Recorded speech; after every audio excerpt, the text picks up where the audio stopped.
My sister is proof that blood isn't thicker than water. I hate my sister, I really do. She is the most disgusting, spiteful creature in the world. Lately she has been getting into boys a lot. She is just 12 but she stuffs her bra and she tells boys she loves them and she will F them. She uses my stuff, like not to a normal extent. She uses every brand new thing I get. I am not allowed to enjoy anything that I buy without her stealing it. I beg her not to touch it but she will go ahead and do whatever she wants. She cusses my mother out whenever she tries to deal with her. She hits my mother and my father doesn't do anything because in front of him she is the sweetest angel. She beats me if I even touch her things. She doesn't let me study. She tears my textbooks if I even touch hers. We took her to a therapist but she the therapist off and refuses to go in for another session. She does not study at all and my dad just pampers her. She is genuinely scared of him but he claims he is too stressed with work to deal with what goes on at home when he isn't here. I can't do this anymore. I wish I was a single child, I really do. I hate her so much. She is the brattiest, most self-centered, disgusting person I know. I cannot believe I am related to her. At the age of 12 she has vaped and has had 2 boyfriends and abuses my mother and me emotionally, physically and most of all verbally. I am helpless and I wish my parents never created her. Guys, I just wanted clarify a few things. It is not my parents' fault. They have been extremely supportive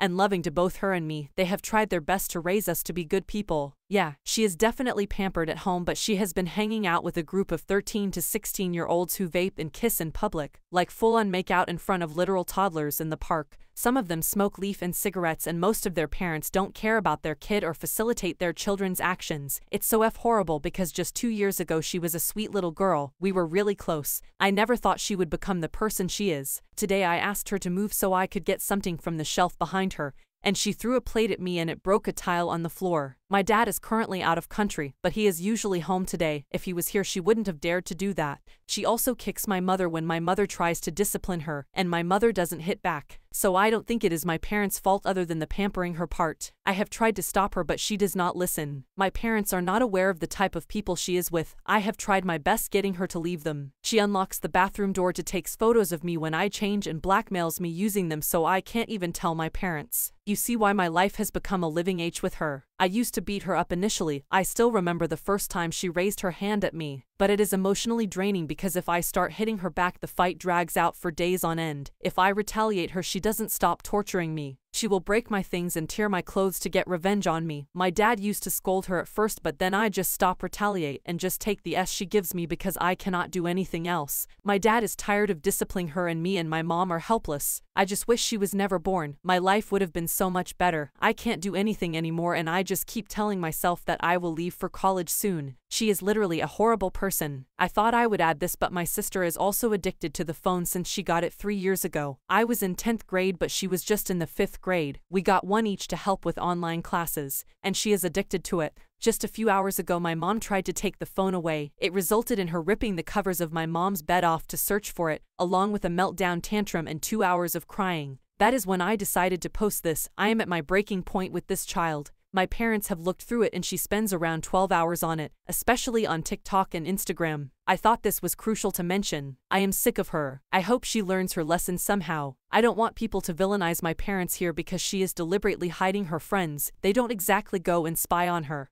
And my mom does not want to beat her kids. She feels it's wrong. What is she supposed to do if a 12-year-old starts kicking her when she is trying to discipline her? My dad is typically home on Saturdays, Sundays and Mondays. You can't exactly expect them to quit their job for us. Yeah, they have a few drawbacks but they are trying. You can't expect them to spy on their kid 24/7. We have a tracker app on her phone but she typically hangs out with these people at a nearby park so they don't really suspect much because she goes cycling there very often. And it is a huge public park. We live in a city, not a suburb. Again, please don't villainize my parents. From what I can see is that my parents are trying their best with a kid who wants H on earth. They have loved me and her unconditionally and supported her. They both have made endless sacrifices for us. They started with a very bad financial situation, but they managed to buy a house and secure well-paying jobs to ensure a good future for me and her. I repeat that yes, they have their drawbacks, but I assure you that they are the best parents to have in this situation. Their unconditional love and support has got me this far in life. I agree that they haven't found out about this group,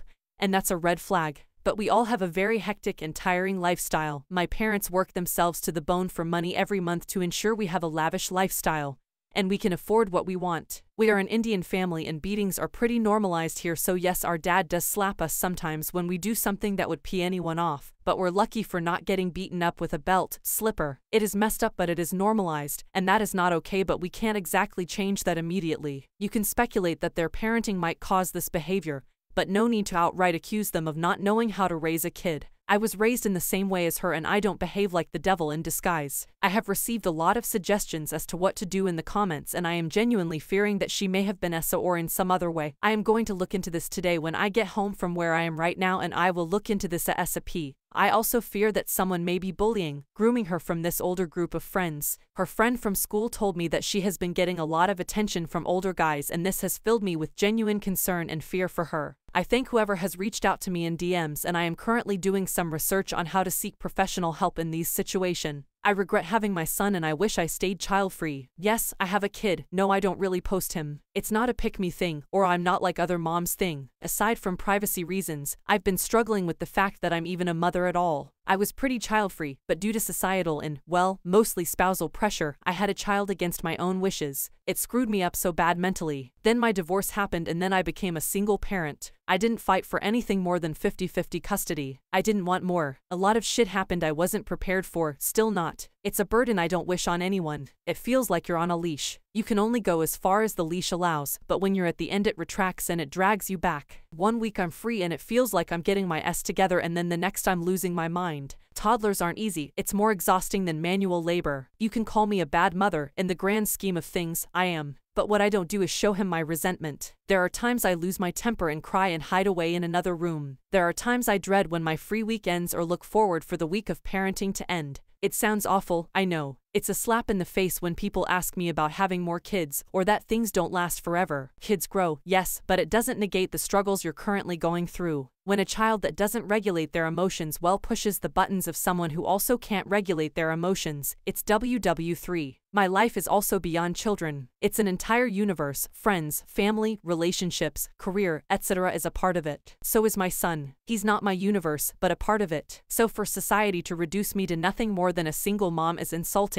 I don't know why I'm posting this honestly. It's not necessarily a cry for help, maybe a place to vent and get my feelings out. I love my son like a mother would instinctively, but sometimes I look at him and feel nothing. When he cries, I get mad more than I want to nurture him. I wanted to give my ex-husband more custody and find myself, but my family threatens to disown me. I'm afraid that my presence in his life does more harm than good. Edit. I honestly wasn't expecting so many comments. I've read as many as I can and I apologize if I haven't answered your questions, so I'll say a few things here. I know it's not fair to abandon my son. He didn't ask to be born, and at the end of the day it was my choice to have him, even though it wasn't something I truly wanted. I didn't have the resources to leave my marriage nor money to afford an abortion. I had a job, but my pregnancy was too hard on my body and I had to quit. When I brought up aborting to my ex, he threatened to make me homeless and he wouldn't let me take the vehicle I drove. It was titled under him. I was trapped and had no choice. I did sought out therapy and I also took medication. I do suffer from clinical depression on top of PPD